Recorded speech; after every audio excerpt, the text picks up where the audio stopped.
Petit conte du jour, bonjour. En Chine, la légende raconte que les pandas n'ont pas toujours été blancs et noirs. Et non, il y a très longtemps, le panda était blanc, d'un blanc immaculé. Les pandas vivaient tranquillement dans la forêt de bambous, ils passaient leur journée à manger et à dormir. Et tout se passait bien pour eux. Mais voilà qu'un jour, un petit panda, intrépide, a quitté le coin des pandas. Il est allé visiter le monde, découvrir un peu plus loin la forêt. Et voilà qu'il se retrouve à l'orée de la forêt. Il s'aperçoit alors qu'il est en danger parce qu'il est loin de tout et il n'entend plus ses copains, ses camarades. Alors, il appelle au secours, se pensant perdu. Il appelle au secours avec son petit cri. Seulement, ce n'est pas ses parents qui viennent. Non, c'est la panthère noire. La panthère noire voit le beau petit panda et se dit qu'elle va faire un superbe repas. Elle bondit sur lui afin de l'avaler. À ce moment-là, une jeune bergère, une fillette, pas très âgée, est intervenue et a fait peur à la panthère. Seulement, la panthère n'en est pas restée là. Le panda a pu s'enfuir. Mais la panthère s'est dit « Pas de panda ?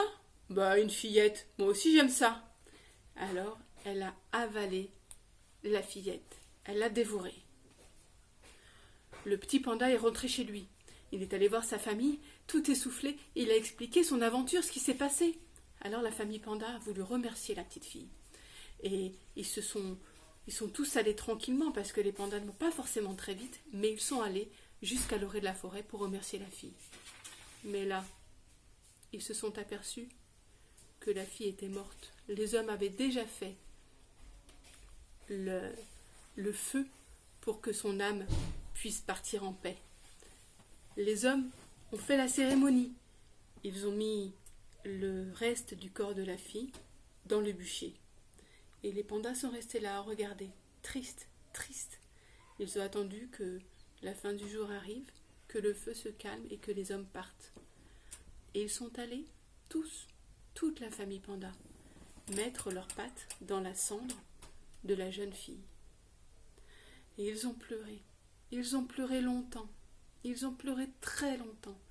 Ils ont tellement pleuré qu'il fallait qu'ils s'essuient régulièrement les yeux.